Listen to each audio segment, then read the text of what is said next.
Namaku tak tertulis di buku sejarah, tapi aku pernah ikut menggali tanah untuk jalan terpanjang yang pernah dibangun di tanah ini.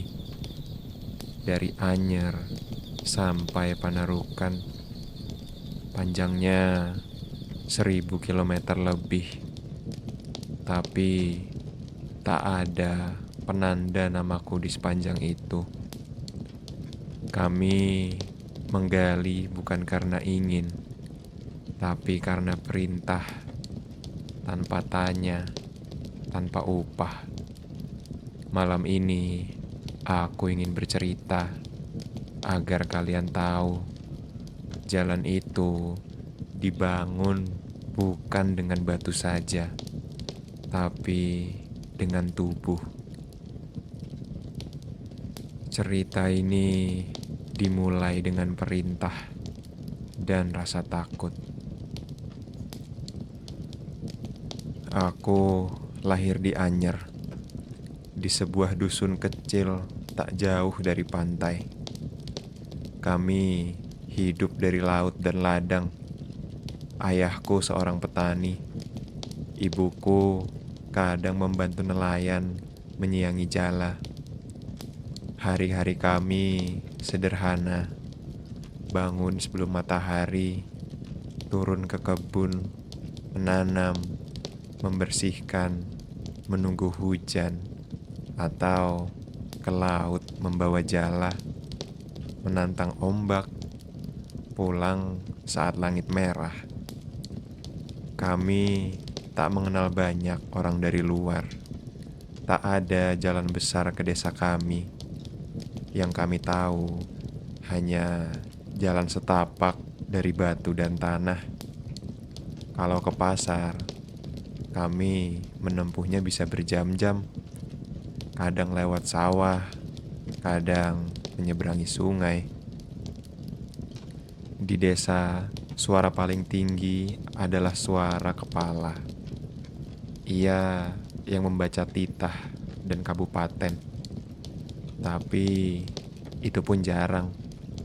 Kami lebih sering hidup dari musim. Kalau hujan datang, kami tanam padi. Kalau ingin laut tenang, kami menjala ikan. Kalau panen cukup, kami bersyukur. Kalau gagal, kami hanya diam. Batavia terdengar seperti nama dari langit. Tak pernah ada yang ke sana. Tak pernah ada yang kembali dari sana. Kami tahu itu ibu kota, tapi kami tidak tahu apa yang dikerjakan di sana. Hidup kami jauh dari pusat, jauh dari kekuasaan. Sampai suatu pagi, seorang utusan datang. Ia menunggang kuda, mengenakan pakaian asing, membawa surat, dan membawa perintah. Ia tidak berbicara terlalu banyak. Kepala desa membacakan isi surat itu. Katanya, perintah dari Batavia. Ada gubernur jenderal baru, Dendels.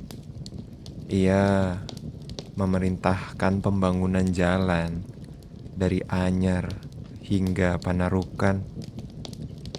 Jalan itu akan membelah Jawa, panjang, lurus, dan harus selesai dengan cepat. Semua laki-laki harus bersiap. Tak ada pilihan, tak ada negosiasi. Yang dipanggil harus berangkat. Orang-orang hanya diam. Mereka tidak mengerti apa maksudnya. Tapi semuanya tahu, kalau perintah datang dari atas, kita tidak bisa menolak. Beberapa hari kemudian, nama-nama dipanggil. Nama-nama kami. termasuk aku. Ibuku menangis, ayah mengangguk pelan. Kalau harus pergi, pergilah. Kamu masih muda, kamu bisa kuat, tapi hati-hati, jangan bodoh. Kami dikumpulkan di balai bambu. Ada 10 orang dari desa kami. Dari desa sebelah juga banyak yang datang. Kami tak tahu jalan seperti apa yang akan dibangun. Kami tak tahu seberapa jauh panarukan itu. Kami tak tahu seberapa lama kami akan pergi. Tapi kami tahu sejak itu hidup kami tidak akan sama. Hari keberangkatan tiba. Kami membawa sedikit bekal, nasi dan ikan kering, baju ganti, cangkul tua. Kami berjalan kaki, dan sepanjang perjalanan kami melewati kampung-kampung lain. Banyak yang sudah kosong. Lelaki-lelakinya sudah lebih dulu dipanggil. Perempuan dan anak-anak menatap dari balik pintu, seolah mengantar kami ke dunia lain. Aku tak tahu bagaimana menjelaskan perasaanku saat itu. Takut, tapi tidak tahu takut pada apa. Lelah, tapi kami belum bekerja. Sunyi, meskipun di tengah keramaian. Anyer semakin jauh di belakang, tapi lautnya masih terbayang.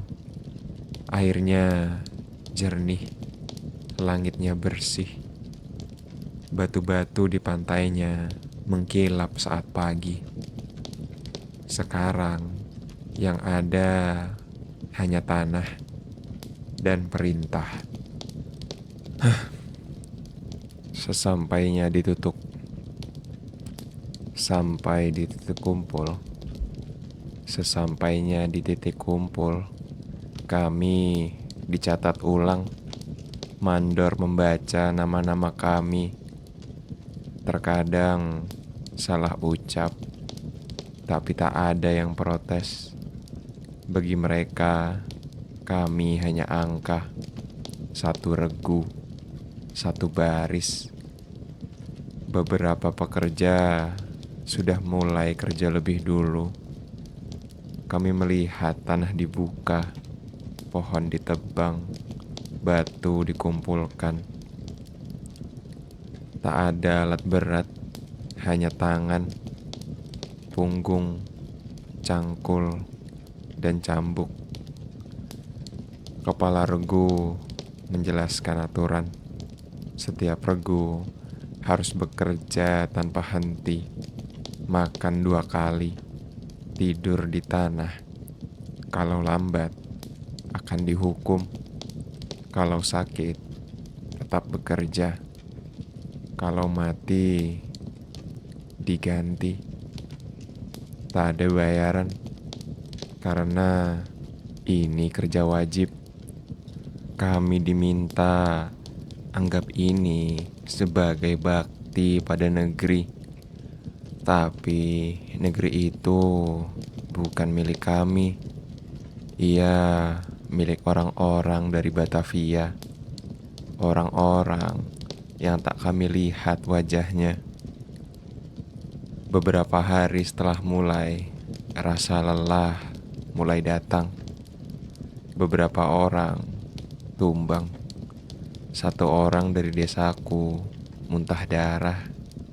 Tapi pekerjaan tetap lanjut karena 1 lubang belum selesai. 1 batu belum dipindah. Dari Batavia, kabarnya pembangunan ini strategis. Jalan ini akan mempercepat pergerakan pasukan, mempermudah kontrol wilayah, menghubungkan pusat ke daerah. Tapi kami bukan pasukan, kami bukan pusat, kami hanya tanah yang diinjak. Kami tidak tahu siapa Dendels, tapi namanya disebut-sebut. Ia keras, cepat, tak suka lambat. Jalan ini katanya harus lurus, tak boleh memutar.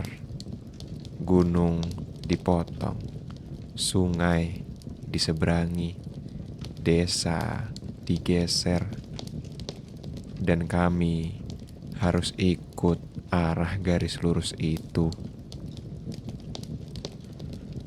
Hari itu kami berdiri di bawah panas. Langit bersih, tanah kering. Tulang punggung kami belum terbiasa. Tapi pagi itu kami dipanggil berkumpul. Di kejauhan derap kuda terdengar, diikuti sepatu keras yang menjejak batu. Itulah pertama kali aku melihat orang itu. Dendels. Tubuhnya tinggi, bajunya rapih, topinya besar, sorot matanya begitu tajam. Ia berdiri tegak, memandangi kami satu persatu, tapi tidak seperti memandangi manusia, lebih seperti mandor melihat alat kerja. Ia tidak bicara banyak, bahasanya terdengar asing, tapi seorang penerjemah berdiri di sampingnya, menyampaikan jalan ini akan dibuat lurus dari Anyer ke Panarukan, tanpa belok, tanpa tunda. Siapa yang menghalangi akan disingkirkan. Tak ada yang berani menatap wajahnya. Kami semua tunduk. Kami tahu kalimat itu bukan ajakan, itu titah. Aku tak tahu kenapa harus lurus. Tanah ini tidak datar. Ada bukit, ada hutan, sungai, rawa. Tapi bagi Dendels, semua itu bisa dilalui atau dilewati paksa. Jalan ini harus jadi simbol kekuasaan. Garis lurus itu bukan cuma bentuk, tapi prinsip. Ia pengendali. Ia adalah perintah yang tidak bisa dibengkokkan. Beberapa orang tua di desa pernah bilang kalau jalan membelok itu karena tanah punya ruh, tapi jalan Dendels tidak punya jiwa, karena yang membangunnya tak peduli siapa yang tertindih. Kami mulai bekerja sesuai petunjuk baru. Bukit kecil di depan tidak bisa kami hindari, harus diratakan. Pohon besar harus ditebang, akar dicabut. Jika perlu, tanah harus digali sampai menyentuh batu. Air sungai bahkan dialihkan. Jembatan dibangun tanpa perhitungan arus. Hanya satu tujuan, lurus. Kami tak tahu siapa yang menggambar peta itu, tapi kami tahu kami yang harus mengubah tanah, mengubah sungai, mengubah bumi.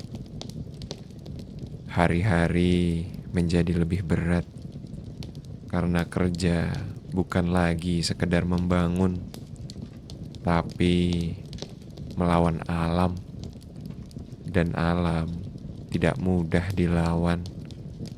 Ia punya kekuatan, punya kehendak. Tapi Dendels, dia lebih kuat. Ia mengirim pengawas, menambah pasukan, memberi cambuk pada mandor, memberi ancaman kepada kepala desa. Kami tahu tak ada tempat untuk lambat, tak ada tempat untuk protes, tidak ada ruang untuk sakit. Yang penting hanya jalan ini harus selesai. Beberapa pekerja mulai mengeluh. Ada yang bertanya, kenapa harus kita yang mengerjakan jalan ini? Tapi pertanyaan itu hanya tinggal angin. Tak ada jawaban, hanya perintah. Aku sendiri mulai merasa jalan ini bukan lagi jalan. Ia berubah menjadi luka yang membelah tanah. Semakin lama, semakin panjang, semakin dalam, dan semakin jauh dari arti. Kalau ada gunung, harus kami lubangi. Kalau ada kampung, harus kami geser. Kalau ada kuburan, harus dipindahkan. Tak ada tempat yang dianggap suci. Tak ada yang tak bisa diusik. Dendels menginginkan jalur kendali. Ia ingin pasukan bisa bergerak dengan cepat. Ia ingin surat bisa sampai tanpa jeda. Ia ingin siapapun bisa dijangkau oleh kekuasaan. Dan untuk itu, kami harus menggali, membuka, menebas, tanpa bertanya. Beberapa regu mulai kehilangan orang, bukan karena lari, tapi terjatuh, pingsan karena tak kuat. Karena tubuh tak bisa disesuaikan dengan garis lurus.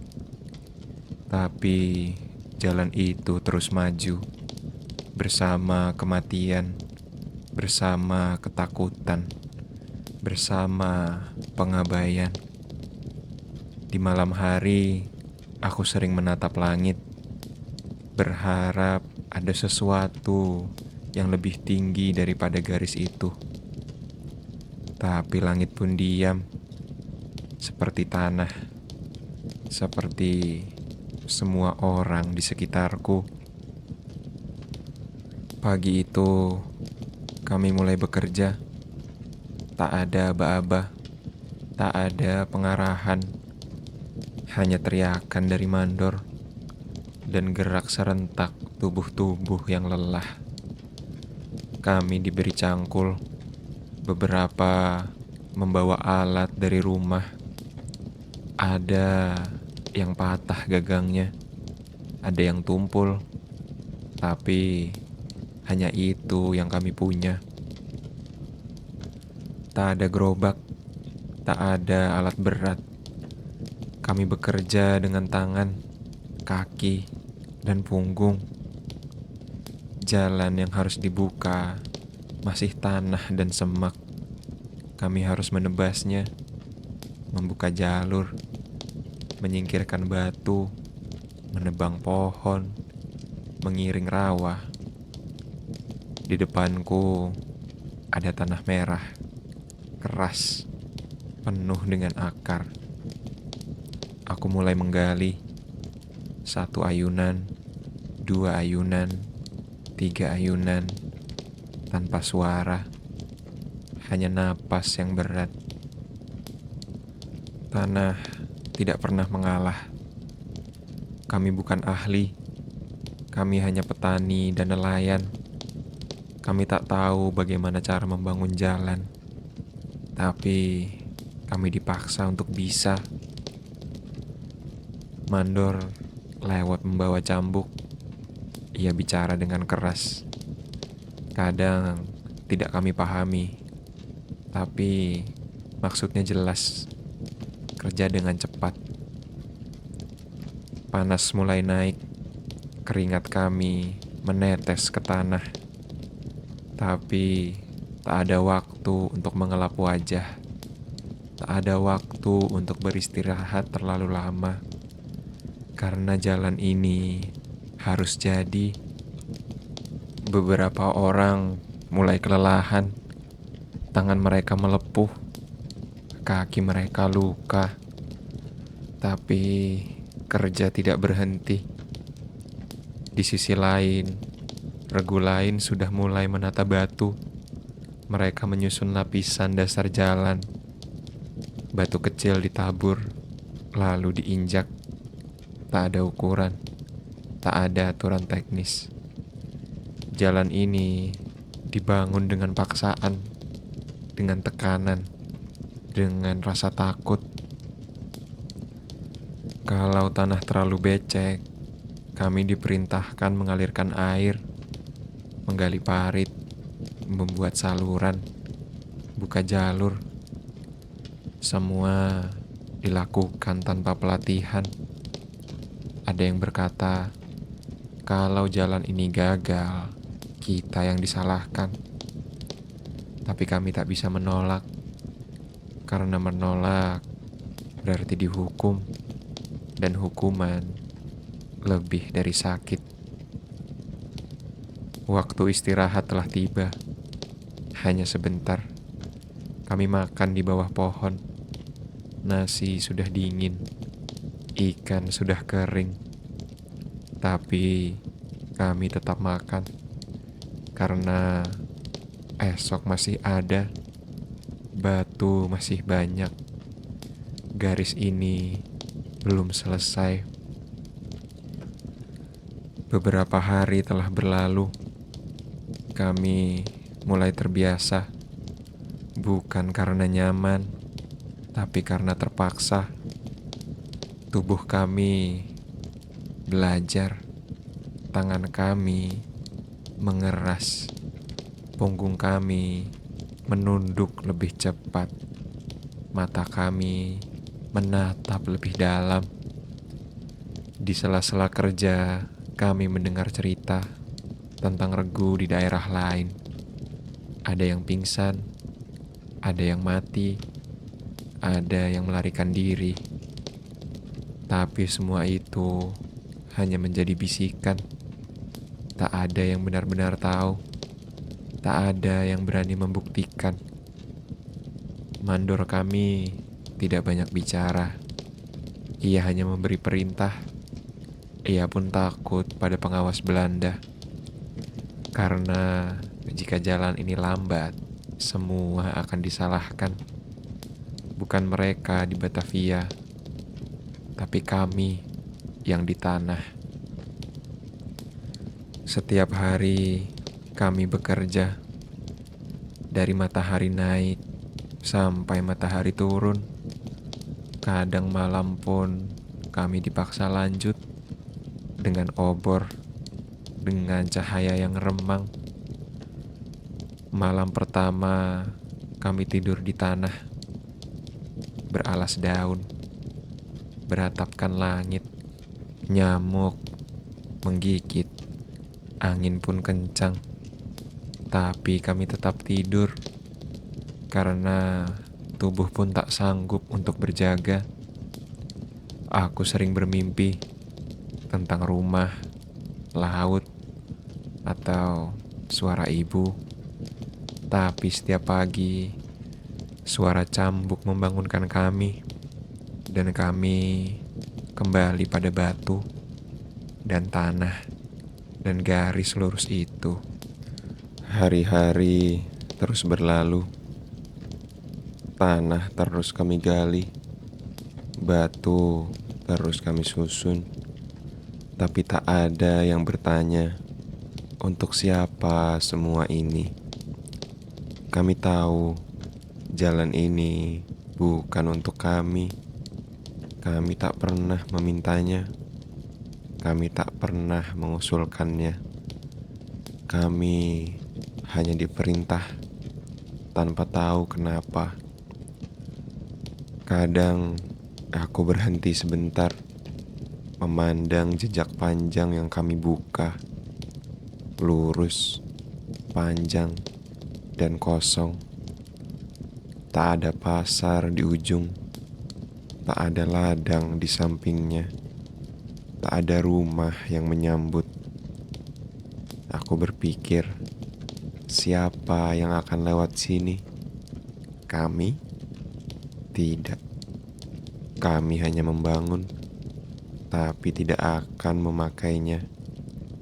Kami bukan pedagang besar, bukan tentara, bukan pejabat.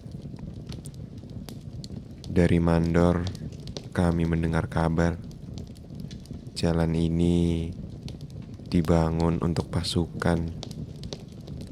Kalau ada pemberontakan, mereka bisa langsung tiba. Kalau ada desa yang melawan, bisa langsung diserang. Jalan ini bukan untuk mempertemukan orang, tapi untuk menguasai. Kami juga dengar jalan ini agar surat-surat dari Batavia bisa sampai dengan cepat, agar perintah dari atas bisa langsung menyentuh yang di bawah. Tapi kami tidak pernah menerima surat. Kami tahu cara membaca, tapi bukan kami orang yang dihubungi. Kami hanya dihitung sebagai angka, sebagai regu, sebagai beban kerja. Aku sadar jalan ini adalah mata agar pemerintah bisa melihat semuanya. Jalan ini adalah tangan agar pemerintah bisa menjangkau semuanya. Jalan ini adalah pedang agar pemerintah bisa menghukum siapa saja. Tapi bukan untuk kami, bukan untuk membela kami, bukan untuk mengangkat kami. Kami diminta bekerja, tapi bukan menjadi bagian. Mengangkat batu, tapi tak diundang berjalan. Membuka hutan, tapi tak diberi hak untuk melintas. Beberapa temanku mulai merasakannya juga.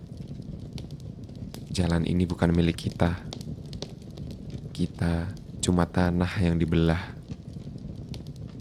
Aku diam karena tak ada jawaban. Pemerintah bilang ini demi kemajuan, demi pembangunan, demi ketertiban. Tapi bagi kami, ketertiban artinya diam. Ketertiban artinya tunduk. Ketertiban artinya tidak bertanya. Kalau ada yang sakit, tidak ada dokter.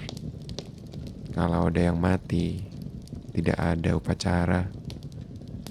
Kami hanya disuruh ganti.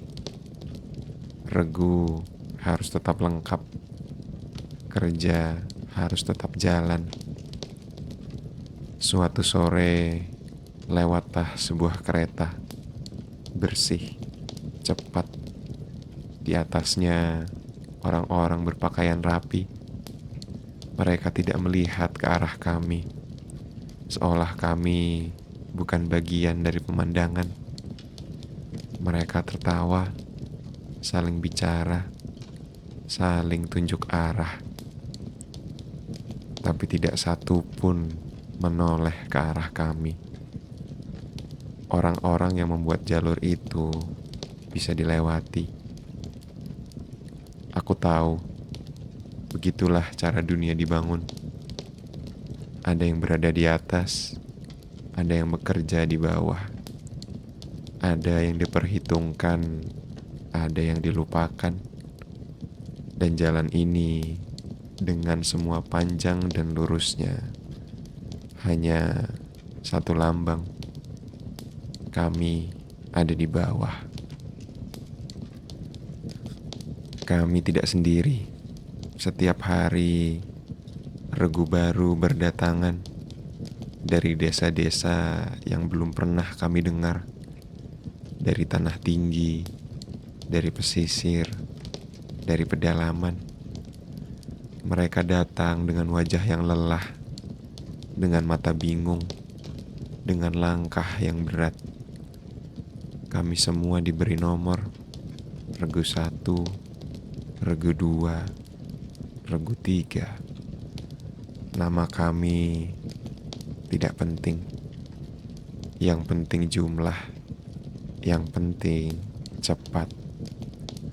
Setiap regu terdiri dari 10 sampai 20 orang, tergantung kuat atau tidak desa asalnya. Setiap regu dipimpin satu kepala, biasanya orang pilihan mandor, kadang orang setempat, kadang orang luar. Kami tidak saling mengenal, tapi kami saling tahu rasa. Lapar yang sama, sakit yang sama, sunyi yang sama. Tak ada waktu untuk berkenalan, tak ada alasan untuk saling percaya. Kami datang untuk menggali, dan bila sudah selesai, kami pergi atau jatuh sebelum waktunya. Kami bekerja bersebelahan, namun dalam diam, masing-masing dengan tanahnya, masing-masing dengan bebannya. Kadang ada yang menangis, kadang ada yang tertawa, tapi semuanya cepat hilang. Suara cambuk lebih keras. Regu kami dibagi tugas. Ada yang membuka jalan depan, ada yang menggali, ada yang mengangkat batu.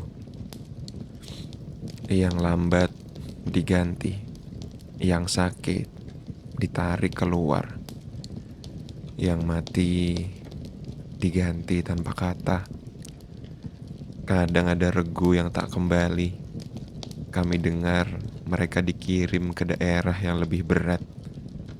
Ada yang hilang di rawa, ada yang tak kuat di lereng bukit. Kami tidak tahu siapa yang mencatat semua ini. Tidak ada daftar yang lengkap, tidak ada berita kembali. Kami hanya bergerak seperti ombak yang dipaksa untuk lurus. Mandor memperlakukan kami seperti alat. Satu regu sama dengan satu bagian jalan. Kalau regu gagal, maka bagian itu dianggap rusak. Beberapa regu mulai berani melawan.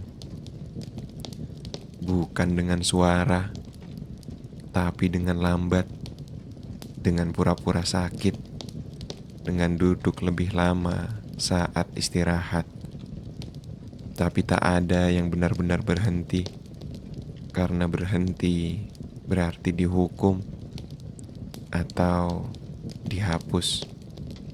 Aku sering memperhatikan wajah mereka, wajah yang seperti aku, tapi aku tak tahu namanya, tak tahu kampungnya, tak tahu ceritanya. Kami semua menjadi regu tanpa wajah, tanpa sejarah, tanpa warisan. Hanya bekas luka dan tanah yang kami buka. Kami sampai di bagian yang berbeda. Tanahnya bukan tanah biasa. Bukit cadas, penuh batu besar. Akar pohon menjalar dalam. Cangkul kami tidak kuat.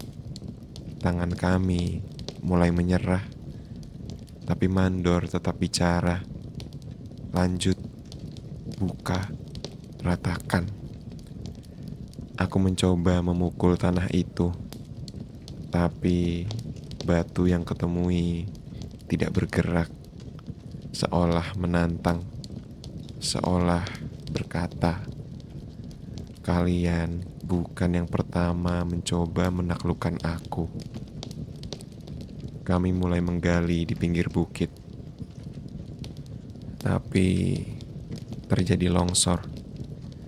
Satu orang dari regu tetangga tertimbun. Kami tarik tubuhnya. Ia sudah dingin. Tak ada waktu untuk berduka. Kami disuruh lanjut karena garis ini harus tetap utuh. Batu boleh menghalang, tapi tidak boleh menghentikan. Kadang kami harus menyusun tanah yang licin, tanah berlumpur, tanah yang setiap malam dihancurkan oleh hujan. Kami bangun, hujan runtuhkan. Kami ulang, tanah menelan. Setiap titik penuh rawa.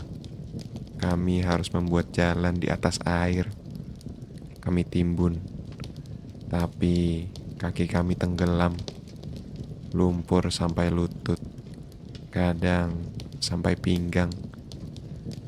Beberapa teman kehilangan sepatu, beberapa kehilangan semangat, tapi tak ada yang mundur karena tidak ada tempat untuk kembali.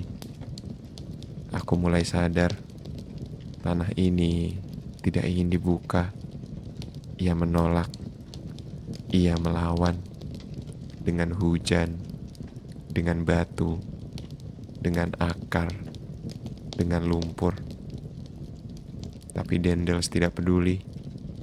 Ia tidak pernah melihat tanah ini. Ia hanya melihat peta, dan di peta semuanya bisa diluruskan. Kami yang harus menjadikan peta itu menjadi nyata. Dengan tenaga, dengan luka, dengan nyawa. Kami menjadi lebih lambat. Mandor semakin marah. Cambuk semakin sering berbunyi. Mata semakin sering menunduk. Beberapa mulai menggigil di malam hari. Kedinginan, basah, dan demam. Tapi tetap disuruh bekerja. Bukan sakit, cuma lelah, kata Mandor. Kalau bisa berdiri, berarti bisa gali. Kami mulai bicara dengan pelan. Tanah ini ingin tetap seperti ini. Jangan-jangan kita melawan sesuatu yang lebih tua dari manusia. Tapi itu hanya gumaman, karena besok kami harus tetap menggali, dan batu tetap keras, lumpur tetap dalam. Pagi dan malam mulai menyatu. Kami bangun saat langit gelap. Kami tidur saat tubuh tak bisa berdiri. Hari itu sudah tidak punya nama. Semuanya sama. Tidak ada minggu, tidak ada Jumat. Semuanya hilang. Hanya ada hari kerja. Waktu tidak bicara. Yang bicara hanya cambuk. Yang bicara hanya suara mandor. Yang bicara hanya lelah tubuh kami. Pagi kami menggali. Siang kami angkat batu. Sore kami susun jalan. Malam kami hanya bisa terdiam atau dipanggil untuk kerja lembur. Tak ada jam kerja karena tak ada jam. Matahari yang menjadi ukuran. Kalau masih terang, berarti masih kerja. Kadang saat malam turun, kami masih di tanah dengan obor, dengan lentera, dengan mata yang nyaris tertutup. Kami tidur di pinggir jalur, di atas tanah, berbantalkan dengan lengan. berselimut udara malam. Nyamuk menjadi teman, angin menjadi selimut. Kami bangun bukan karena sudah cukup istirahat, tapi karena suara kaki mandor dan teriakan pagi yang begitu keras. Hari berganti tanpa rasa. Kadang kami lupa sudah berapa lama kami di sini. 1 minggu, 1 bulan. Kami tidak tahu. Tak ada yang menandai waktu. Tak ada surat dari rumah. Tak ada berita dari luar. Kami seperti dikurung oleh garis itu dan oleh batu-batu yang kami susun. Beberapa mulai berbicara pada diri sendiri, mulai menyebut nama-nama dari masa lalu, nama anak, nama istri, nama kampung. Semuanya menjadi samar. Makanan tetap sama, nasi keras, ikan asin. Kadang tak ada, kadang hanya air. Tapi tubuh tetap digerakkan, karena kalau berhenti, bukan waktu yang datang, tapi hukuman. Aku mulai lupa suara ayam pagi. Aku lupa suara ombak. Aku lupa suara ibu menumbuk padi. Karena semua suara sekarang adalah gali, angkat, dan susun. Tak ada hari libur, tak ada hari raya, tak ada ulang tahun, tak ada akhir. Yang ada hanya jalan dan garis itu, dan kerja yang tak selesai. Kami mulai saling mengingatkan, jangan lupa siapa dirimu. Tapi sulit, karena kami sudah menjadi regu, sudah menjadi angka, sudah menjadi tangan, menjadi alat. Bahkan kami tidak punya nama, sama seperti hari yang tak punya nama lagi. Ia batuk semalam, lalu paginya tidak bangun. Kami menggoyangkan tubuhnya, dingin, kaku. Kami hanya terdiam. Mandor mendekat, melihat sekilas, lalu berkata, panggil regu baru. Tak ada upacara, tak ada nama disebut, tak ada berita yang dikirim ke kampung. Kami menggali lubang kecil, kami baringkan tubuhnya, kami tutup dengan tanah, lalu lanjut menggali tanah lain. Ia bukan orang yang pertama, bukan juga yang terakhir. Setiap minggu ada yang tak bangun, ada yang roboh di tengah jalur, ada yang tubuhnya tenggelam dalam lumpur. Kami berhenti sebentar, lalu dipaksa lanjut. Jumlahnya tak kami hitung. Tak ada buku catatan, tak ada arsip, tak ada tanda. Satu-satunya bukti adalah tanah baru yang sedikit lebih tinggi, sedikit lebih padat, sedikit lebih sunyi.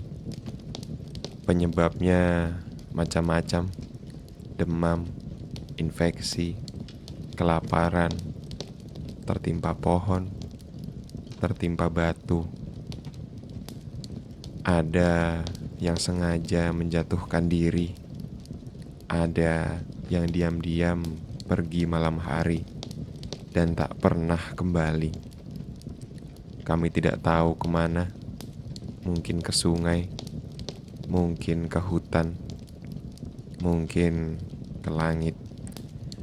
Tapi kami tahu satu hal, jalan ini dibangun dengan lebih dari batu dan tanah. Ia dibangun dengan tubuh, Aku pernah bertanya ke mandor, berapa yang sudah mati?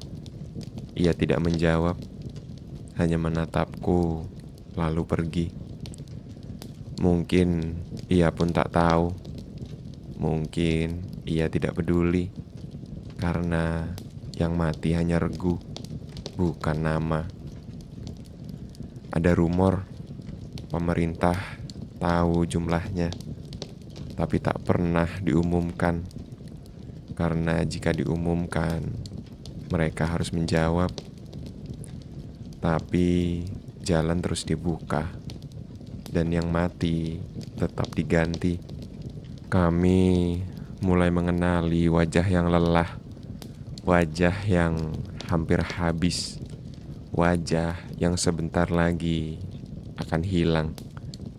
Kami mulai berbicara, dia sedikit lagi. Mungkin besok dia, doakan dia tenang. Tapi semua tetap bekerja, karena tak ada yang bisa menolak. Yang pergi tidak pernah kembali, yang kembali tidak pernah utuh, dan yang tinggal tidak pernah benar-benar hidup. Jalan ini panjang, tapi jejak mereka selalu hilang. Tertutup tanah, tertutup sejarah, tertutup diam.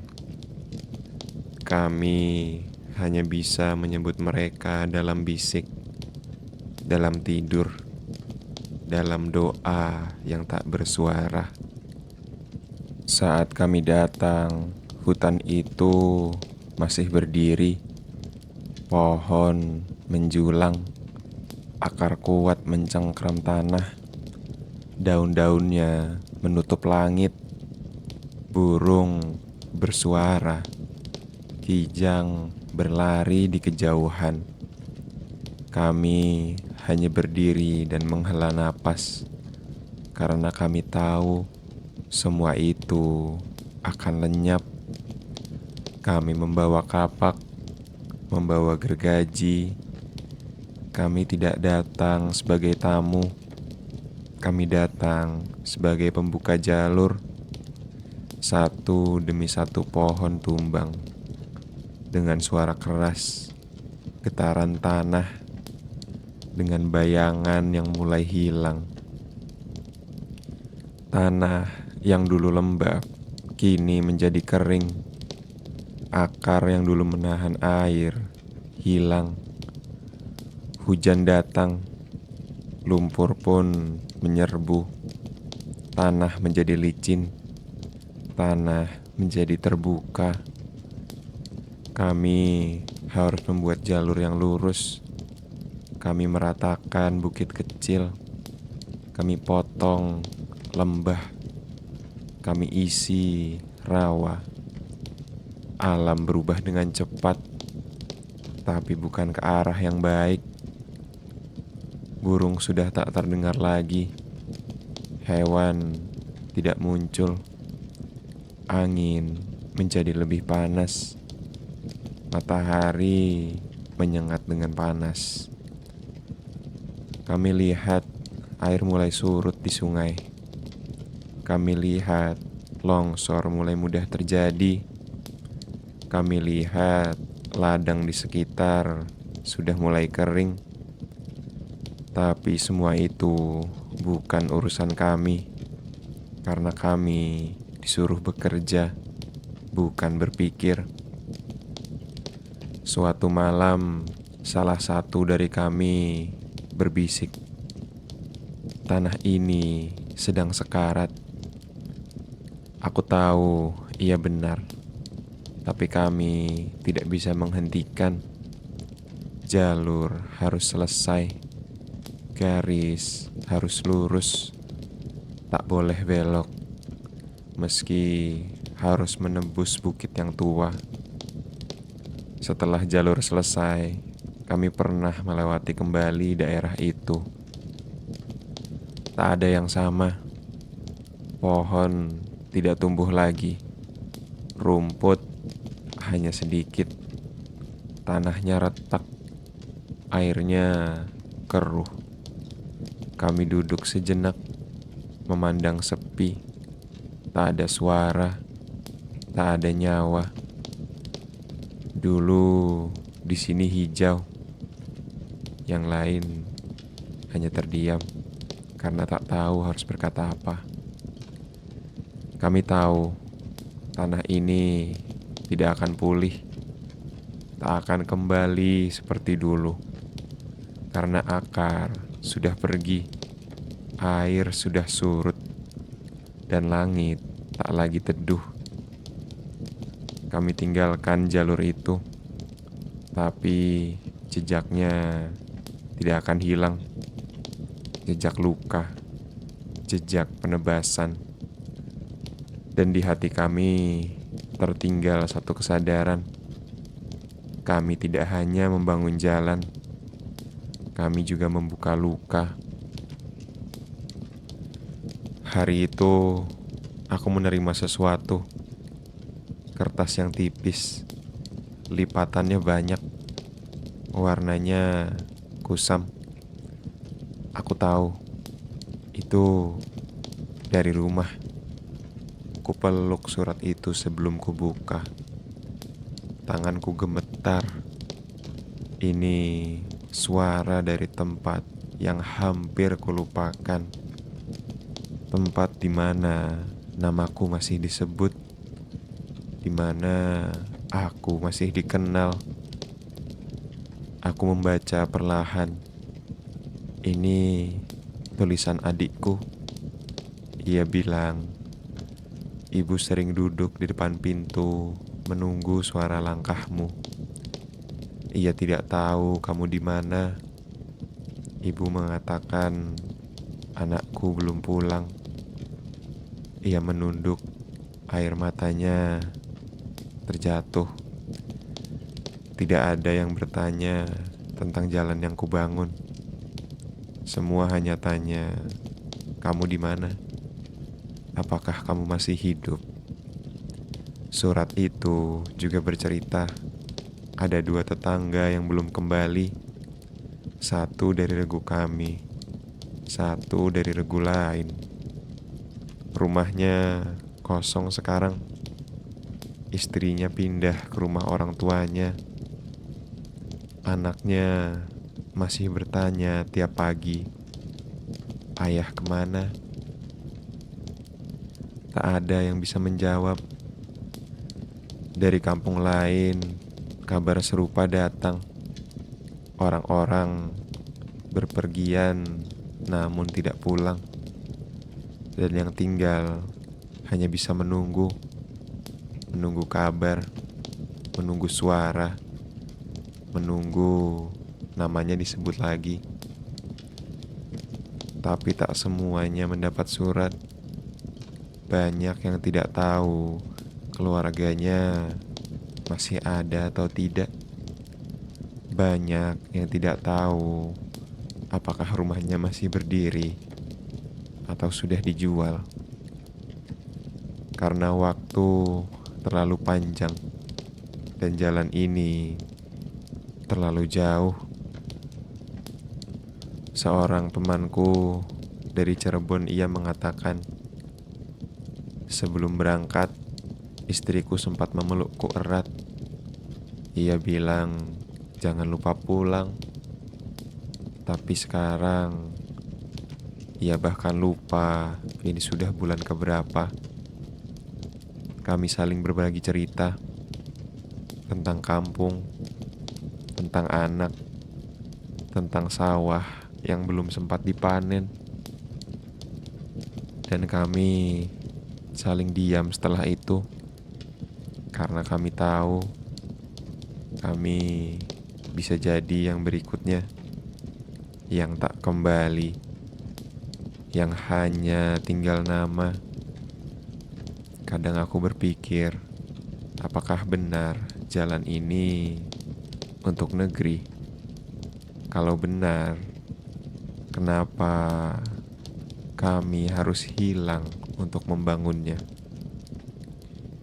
Jalan ini panjang, tapi jarak dari kami ke rumah jauh lebih panjang. Karena bukan hanya tanah yang memisahkan, tapi juga ketakutan dan kehilangan. Malam itu, aku simpan surat itu di dada. Kupeluk seperti memeluk kampung. Lalu, aku tidur dengan doa agar aku bisa pulang, agar aku bisa menjadi orang yang namanya disebut lagi di rumah. Hari itu datang, hari yang kami tunggu, hari yang kami takutkan. Mandor berkata, "Sudah selesai." Tak ada upacara, tak ada teriakan, hanya satu kalimat. Garis itu telah terbentang dari barat ke timur, dari Anyer ke Panarukan, lebih dari 1.000 kilometer. Kami berdiri di atasnya, memandang jauh, tapi tidak tahu harus merasa apa. Senang, lega, tidak juga. Karena di balik garis itu terbentang kisah kami, tubuh kami, tangis kami, nama-nama yang tak pernah disebut lagi. Sebagian tersenyum kecil karena akhirnya bisa pulang, tidak harus menggali lagi. Karena malam bisa menjadi malam. Tapi sebagian hanya tetap diam karena tahu pulang bukan berarti utuh. Rumah bisa berubah, diri pun sudah berubah. Hari-hari tanpa nama telah berakhir, tapi kami juga tak tahu ini hari apa. Hari kebebasan, hari selamat tinggal. Seorang teman memandang tanah itu, lalu berkata, "Kita bangun sesuatu yang akan dipakai orang, bukan untuk kita." Aku hanya menatap tanah, tidak bisa menjawab. Aku pulang beberapa minggu setelahnya, melewati jalur yang kubangun sendiri, melewati tanah yang pernah kugali, melewati batu yang pernah kupanggul. Jalan itu mulus, lurus, tapi hatiku tidak. Aku lihat orang-orang berjalan cepat di atasnya, dengan kuda, dengan kereta, dengan surat dari kota ke kota. Tapi mereka tak tahu, di bawah roda itu ada kami, ada tangan kami, ada luka kami. Di ujung jalur, rumahku masih di sana. Ibuku menangis saat melihatku. Ia peluk tubuh kurusku. Anakku pulang. Aku dipeluk dengan kuat. Lalu duduk lama, diam. Garis itu memang selesai, tapi bekasnya tidak. Ia tetap di tubuh, tetap diingatan di setiap malam, dan mungkin di sejarah yang tak ditulis. Aku pikir jalan ini akan dipakai semuanya. Aku pikir semua akan menikmatinya. Ternyata aku salah. Hari demi hari berlalu, aku melihat kereta berlalu, penuh surat, logistik, dan serdadu. Mereka tidak berhenti, tidak menoleh, hanya melaju. Tepat waktu. Ini jalan pos untuk mereka, untuk Belanda, untuk kerajaan jauh di utara sana. Mereka bisa kirim kabar dengan cepat dari Anyer ke Panarukan, dari Batavia ke Surabaya. Semuanya lancar. Tapi kami tetap jalan kaki. Kami tetap pikul beban. Kami tetap susuri tanah yang di pinggir. Kadang aku berdiri di sisi jalan, melihat roda kereta melintasi tanah yang pernah kugali. Dan aku bertanya, apa ini untukku juga? Tidak, tidak pernah.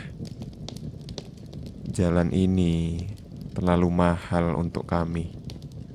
Bukan soal uang, tapi soal nyawa. Kami yang bangun, tapi kami juga yang tersingkir. Aku pernah bertanya ke mandor, apa boleh kami lewati?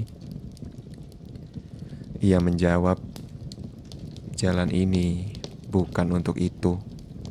Ada tugas resmi, ada aturan. Jadi kami harus menunggu, menepi, membiarkan kereta lewat seperti debu yang tidak penting. Kata mereka, ini demi kemajuan. Tapi yang maju hanya mereka. Kami tetap diam. Beberapa regu pernah mencoba melintasi, tapi dimarahi, dianggap mengganggu. Padahal yang lewat bukan hanya surat, tapi juga senjata, juga tentara, juga tanda kekuasaan. Dan kami hanya bayangan. Tak pernah dihitung, tak pernah disebut. Jalan ini bukan untuk kami, bukan untuk rakyat. Aku berdiri di sisi jalan, memandang jauh, lalu berpaling. Karena aku tahu, jalan ini bukan rumahku. Aku pernah menulis namaku di tanah dengan jari, dengan harap agar aku tetap ada, meski hanya sejenak. Tapi tanah itu dipadatkan, dilintasi roda, dilintasi sepatu. Nama yang kutulis hilang, tinggal bayangan. Tak ada yang mencatat kami, tak ada yang menulis siapa yang menggali tanah ini, siapa yang mengangkat batu itu. Di buku-buku yang tertulis hanya satu nama, Daendels. Tapi jalan ini tidak dibangun oleh satu orang, bukan oleh pena, bukan oleh perintah. Jalan ini dibangun oleh tangan, oleh keringat, oleh nyawa, oleh kami. Tapi tak ada satupun nama kami yang tercatat, tidak di batu, tidak di dokumen.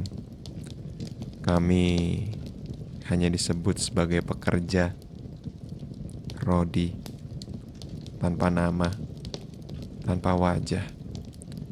Kadang aku bertanya, kenapa?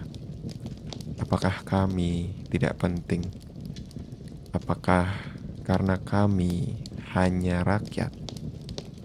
Tapi tanpa kami, jalan ini tidak ada. Kami yang jatuh, kami yang luka, kami yang hilang. Tapi tak ada yang tahu siapa kami.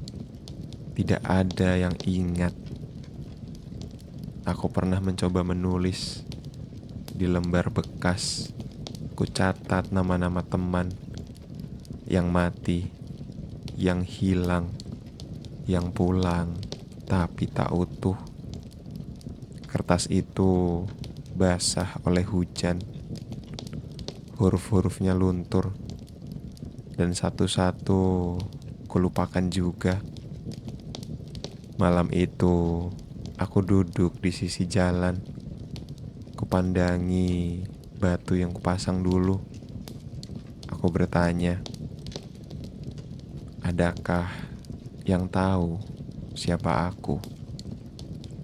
Tak ada jawaban, hanya angin.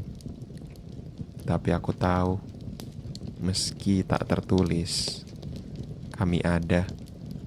Dan jalan ini adalah saksi yang bisu, tapi setia. Aku berjalan lagi di atas jalan yang dulu kami buat. Jalan ini masih ada, tapi kami tidak. Tak ada tanda, tak ada batu nisan, tak ada cerita. Orang-orang hanya melintas, tergesa, tak tahu apa yang pernah terjadi di sini. Tidak ada satupun yang bertanya, siapa yang menggali tanah ini? Siapa yang jatuh di tanah ini? Dulu aku mendengar suara tangis, suara napas yang berat, suara tubuh yang tumbang. Kini hanya suara kendaraan. Dulu tanah ini merah, kini menjadi abu-abu.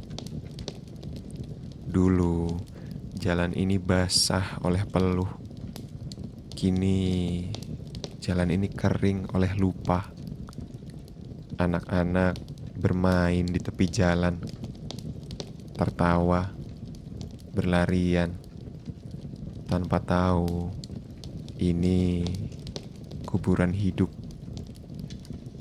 Mereka tidak salah, mereka tidak tahu. Tidak ada yang mengajarkan, tidak ada yang bercerita. Jalan ini menjadi jalur sejarah, tapi bukan sejarah kami. Sejarah yang dipilih, yang dibersihkan dari luka. Aku duduk menatap jalan yang tak lagi mengenaliku, yang tak tahu aku pernah di sini, pernah menyeret batu, pernah terjatuh, pernah diam dalam nyeri. Aku pernah berharap jalan ini akan jadi kenangan, tapi ternyata menjadi penghapus. Melewati waktu, tapi tak simpan cerita. Ia membawa orang, tapi tak bawa pesan.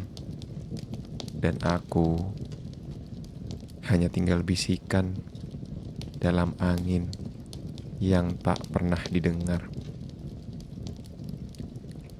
Namanya masih sering disebut Dendels. Bahkan setelah bertahun-tahun, nama itu masih menggema sebagai ancaman, sebagai kenangan, bukan sebagai pahlawan, bukan sebagai teman, tapi sebagai bayangan yang menakutkan, menggertak. Kami dulu gemetar setiap nama itu disebut. Dendels datang, Dendels marah. Dendels menyuruh kerja. Namanya seperti cambuk menyambar di udara, menyengat setiap telinga.